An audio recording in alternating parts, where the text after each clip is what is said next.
Hey there, Susan here. I am so excited to be sitting where I am today because I love talking to entrepreneurs. I want to know what makes them tick, and I'm sitting here with one of Nashville's longest standing restaurateurs here in the picnic with Kathy Bonet.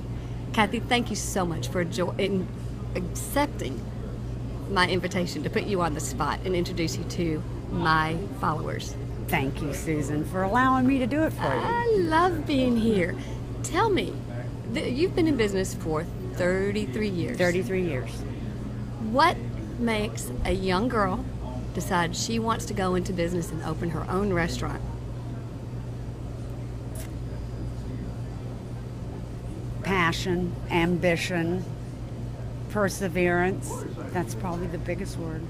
I had a vision and I wanted to fulfill it.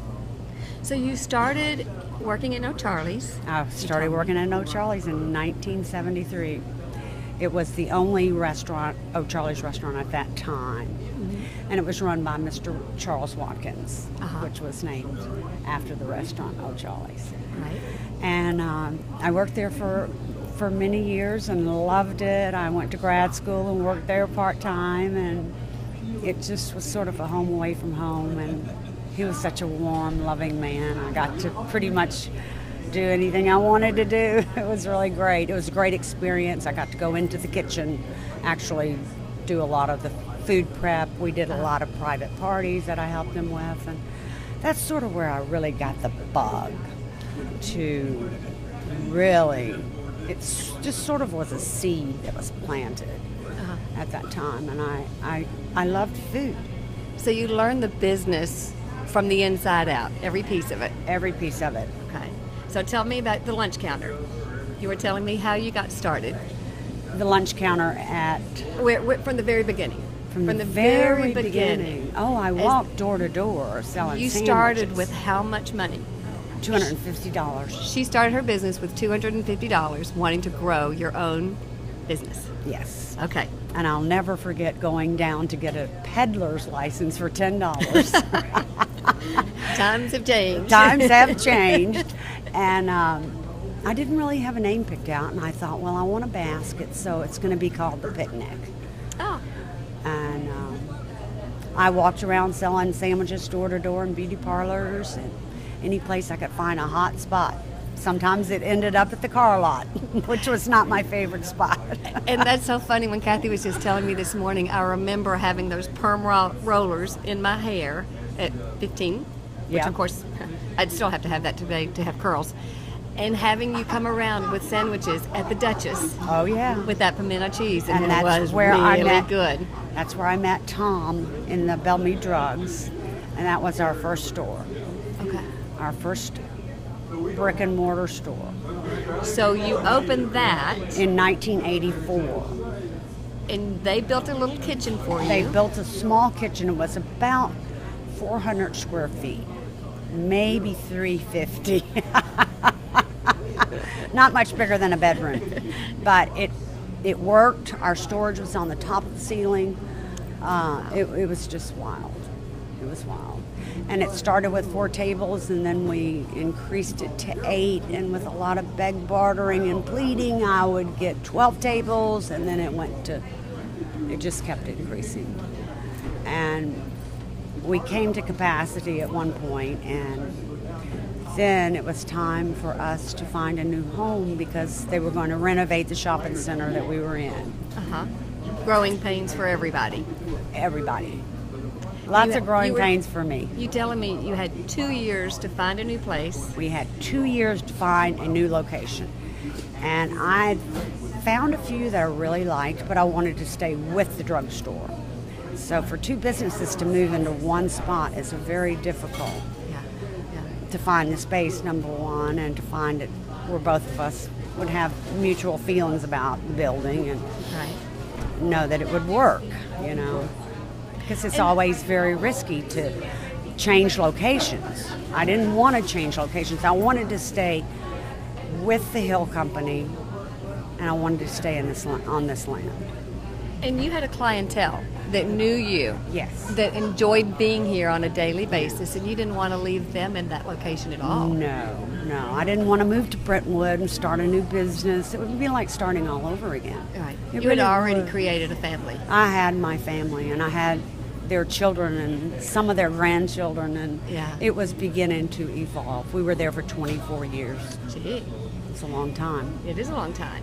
And you started the business before you were married. Yes. Now, Kathy has now a daughter who's working with her in the business, but how was that raising a child in the really demanding restaurant business? Well, when she was born, she sat on top of the stove for a long time. I nursed her in the back stool. She grew up there. I had no choice. Yeah. She literally grew up in the drugstore. You do what you got to do. You do what you have to do. And your husband is also an entrepreneur. He is. He owns a hair salon in Green Hills called Lay Salon.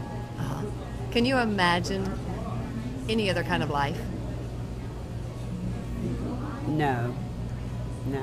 And you're in Not an industry, without the picnic. Life Yeah. without the picnic, no. and you're in an industry that has a 97%.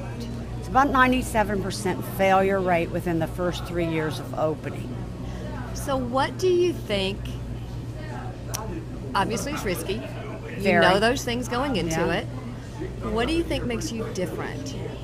What is it that has you be the success that you are? Well, Susan, I never went into grave debt. I paid cash for everything. We have never had a loan. Wow. Nothing. We've paid cash the whole way. And that's made me be able to sleep at night, get up in the morning, and come to work, you know. Yeah. To know that I never had a huge debt hanging over my head. 'Cause And that's just plain bootstrapping hard work. yeah, it is. And it's Yeah. saving your money. I mean, tucking it away. Yeah. Tucking it away because you're going to need it. And, you know, I may be facing another move in my life. I don't know for sure, but we're going to need a lot of money to make that. And Yeah. we'll have to pay cash for that. Well, it's putting the one step in front of the other and just knowing that that's what you're going to do. You're going to find a way to do it. You're going to find a way to do it and not go into grave debt. Love it. That is amazing. I do not want to build a $2 million restaurant that have to worry about paying that mortgage off every month. Well, tell me, because you've had some major accolades. You have been in Bon Appetit. We have. We were in Bon Appetit for our tea punch. It's called Picnic Punch. We sell a ton of it every day. It's excellent. It is excellent. It is excellent. And we have been in Paula Dean's magazine for the top 5 chicken salad spots in the South. Did you hear that? Top 5 in the South. And the South is known for good chicken salad. It is. People up north don't know what chicken salad is. People from up north are now living here. You need to come in here to the picnic and try that. But I've got to tell you, my very favorite is that caramel pie. Caramel cake. Caramel cake, yes, it's divine. Divine. My mom remembers her mother making that, and they just ate it by spoonfuls. Yes. Great caramel icing. Give me that wooden spoon. This is the old-fashioned, phenomenal caramel cake, so don't miss that when you come here. Tell me, so if someone is thinking they really want to be there, well, wait, I've got a better question. You have raised generations. We Yeah. have. How Some of my dearest memories are of my oldest clients that have passed and their daughters and their children and their grandchildren, and it goes on and on. It really does. Yeah. It's That's the life that I phenomenal. can tell you adore. Yeah, I love the people. I love them. Well, I see the people walk in the door. I'm looking, there's the Gentleman's Club, Yes, Who that's our meets- coffee club. Coffee Club. Our picnic coffee club. They Every meet every morning from 10 to 11, sometimes 9:30. Uh-huh. But they're divine. They sit here and talk about politics, Yeah. religion, sex. Absolutely who knows? everything. It's a family, it's a relationship, and that's the thing that is so endearing It about is. being here. You can sit, you're building relationships, and I think that's your life. The food is phenomenal, unquestionably. It's the whole package. It's the whole It's the package. whole package. It's the whole package. It is. And today, It's a very special place. when people are missing relationships and really feeling those connections, Yeah. You can come in here by yourself. You're totally comfortable. You can come in a pair of shorts, maybe not a bikini, but the men might enjoy it. you've probably seen some of that too. Well, I think you are amazing. So for You are someone who too. wants to become their own entrepreneur and is thinking about it, tell me what has surprised you the most, and what tips and advice would you give them? 2 things. Well, I'm sure you never had any idea how hard you work, because you are a hard worker. you have to have a goal. You have to have a passion. You have to have perseverance. All of those go into decision-making things. And I think today, the younger generation just want to go open this fantastic restaurant, which may have a wonderful menu, but there's so many factors to take into account in doing something like that. I mean, you really need to consult with some professional people Right. to get a really serious idea. And people come to me all the time, oh, I want to open this, and why don't you come here? I'm like, why don't you go open it? You know, I'm only one person. I only have 2 feet, and they're really tired. But people do have ideas. It's just a grandiose fantasy, and that's what it is for people that are thinking about just opening this marvelous restaurant that seats 150 people. Well, I don't know. Well, the I don't passion know, for especially food. without any experience. You know. Yeah, go work in every phase of it, because you started at 16, still working in every phase. You loved the food, but you understood the business part of it as well. Well, I gathered more and more information each restaurant I worked in. You know, Absolutely. Absolutely. I taught school and I worked in restaurants at night, almost every night.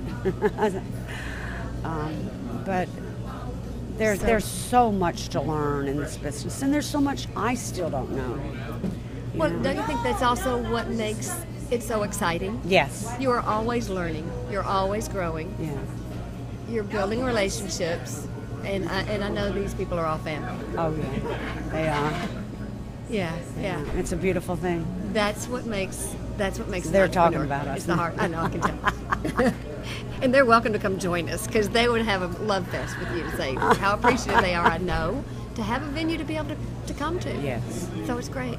And we wouldn't have it without them. Well, Kathy, thank you so much. This Thank has you, been Susan. phenomenal. You must come visit at the picnic. We're here at what's the address? 4320 Harding Road. It's one of Nashville's best kept, not really secrets, but we natives don't It really is tell a everybody secret. about it. It is a secret still. A lot of people do not know about the picnic. Anybody who's a newcomer to Nashville must be here. Come see us. Come see us.